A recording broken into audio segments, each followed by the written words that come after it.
تو چلیے سیدھا آج کے اس تجزیے کا آغاز کرتے ہیں۔ آج ہم بات کرنے والے ہیں شجاعت کے ایک ایسے تاریخی حوالے کی جس نے صدیوں کی تاریخ کو چند جملوں میں سمیٹ لیا ہے۔ ہم ایک انتہائی پراثر اور مشہور متن کا گہرائی سے مطالعہ کریں گے، اس کی منظر کشی، اس کے الفاظ کا چناؤ اور دشمنوں پر پڑنے والے اس کے نفسیاتی اثرات کو سمجھیں گے۔ تو چلیے بغیر کسی تاخیر کے سیدھا ان تاریخی الفاظ کی طرف بڑھتے ہیں جو ہمارے اس سفر کی بنیاد ہیں۔ مولا علی جب اپنی تلوار ذوالفقار لے کر میدان میں نکلتے۔ اب ذرا اس ابتدائی لائن پر غور کیجیے۔ یہ لائن فوراً ہی پڑھنے والے کی توجہ پوری طرح اپنی طرف کھینچ لیتی ہے۔ یہ صرف کوئی عام سا آغاز نہیں ہے، بلکہ بالکل کسی فلم کی ایک انتہائی ڈرامیٹک اور سنیمیٹک انٹری جیسا منظر ہے۔ لکھنے والے نے سیدھا میدان جنگ کے بالکل درمیان لا کھڑا کیا ہے، جہاں دونوں فوجیں آمنے سامنے ہیں اور ایک عظیم جنگجو کا داخلہ ہو رہا ہے۔ اس کی ترکیب ہی ایسی ہے کہ اس لمحے کی سنگینی اور اس کی وزنی اہمیت خود بخود محسوس ہونے لگتی ہے۔ حصہ پہلا، تلوار اور جنگجو۔ اب یہاں سب سے دلچسپ نقطہ یہ ہے کہ اس متن میں ذوالفقار محض کسی ہتھیار کا نام نہیں ہے۔ یہ دراصل ایک ایسی علامت کے طور پر پیش کی گئی ہے جس کا دشمن کی نفسیات پر بہت گہرا اثر ہے۔ متن کے حوالے سے اس تلوار کا محض نام ہی دشمنوں کی صفوں میں دہشت پھیلانے کے لیے کافی تھا۔ لکھاری نے یہاں بہت ہی خوبصورتی کے ساتھ ایک بے جان چیز کو ایسی طاقتور حیثیت دے دی ہے جو خود اکیلے ہی میدان جنگ کا نتیجہ بدل دینے کی صلاحیت رکھتی ہو۔ تو اس عظیم داخلے کا نتیجہ کیا نکلتا تھا؟ متن بتاتا ہے کہ خوف کی لہر دوڑ جاتی تھی۔ ذرا اس جملے کو سمجھیے، یہاں یہ نہیں کہا گیا کہ دشمنوں نے اچانک لڑنا شروع کر دیا، بلکہ بتایا یہ گیا ہے کہ کسی بھی جسمانی حملے سے پہلے ہی ان پر ایک نفسیاتی حملہ مکمل ہو چکا ہوتا تھا۔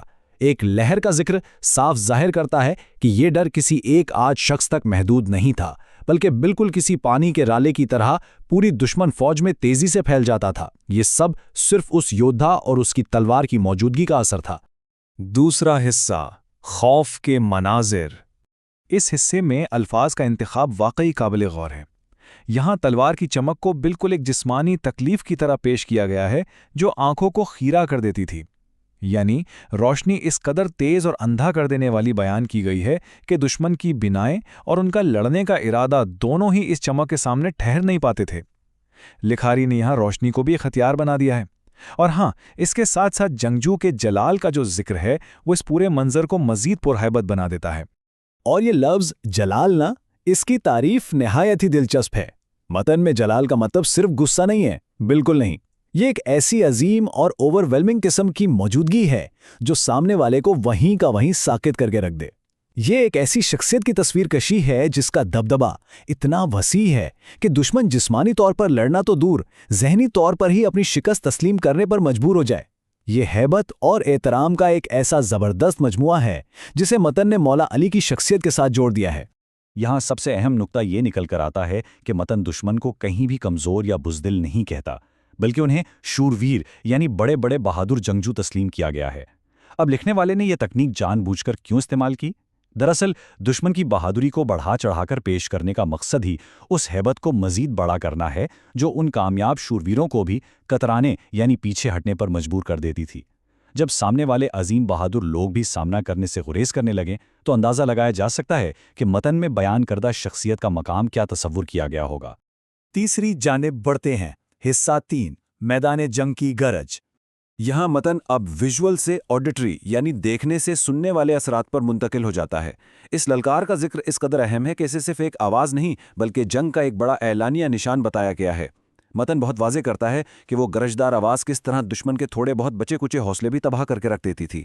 ذرا سوچئے، پہلے چمک نے آنکھوں کو خیرہ کیا اور اب اس للکار نے سننے والوں کے دلوں کو دہل کر رکھ دیا۔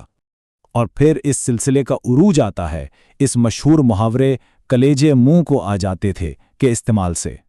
یہ اردو کا ایک انتہائی طاقتور محاورہ ہے جو آخری درجے کے خوف کو ظاہر کرتا ہے۔ متن ہمیں بتا رہا ہے کہ اس للکار کو سن کر دشمن کی حالت ایسی ہو جاتی تھی جیسے بس ان کی جان ہی نکلنے والی ہو یا ان کا دل دھڑک کر ان کے حلق میں آ گیا ہو۔ یہ صرف عام سا ڈر نہیں ہے، یہ مکمل فنا ہو جانے کا وہ خوف ہے جو انسان کو اپنی ہڈیوں تک میں محسوس ہوتا ہے۔ لکھاری نے کیا ہی کامیابی سے موت کے اس خوف کو ان چند لفظوں میں کاغذ پر اتار دیا ہے۔ آخری حصہ، خیبر اور خندق۔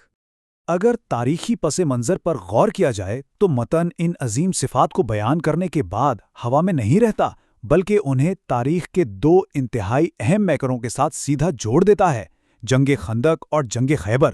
لکھنے والے کے مطابق یہ باتیں کسی افسانوی کہانی کا حصہ نہیں ہیں، بلکہ ان مخصوص اور معروف جنگوں میں ان کا عملی مظاہرہ کیا گیا۔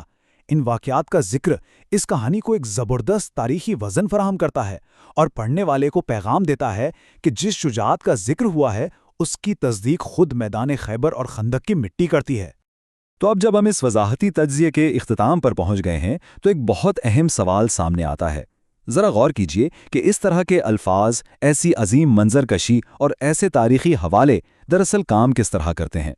یہ متن محض چند جملے نہیں ہیں، یہ وہ طریقہ ہے جس کے ذریعے عظیم شخصیاتوں کی بقا اور ان کی لیگیسی تاریخ کے صفحات پر ہمیشہ کے لیے نقش ہو جاتی ہے۔ یہ حوالے آنے والی نسلوں کو نہ صرف واقعات بتاتے ہیں بلکہ وہ جذبات بھی منتقل کرتے ہیں جو ان میدانوں میں اس وقت محسوس کیے گئے ہوں گے۔ یہ سفر تو یہاں مکمل ہوتا ہے، لیکن امید ہے کہ اس نے ان تاریخی اسباب کو دیکھنے کا ایک بالکل نیا زاویہ ضرور فراہم کیا ہوگا۔ لیکن یہ سوال پھر بھی باقی رہتا ہے کہ عظیم شخصیاتوں کی ایسی پراثر منظر کشی آنے والی نسلوں کو مزید اور کیا پیغام دیتی ہے۔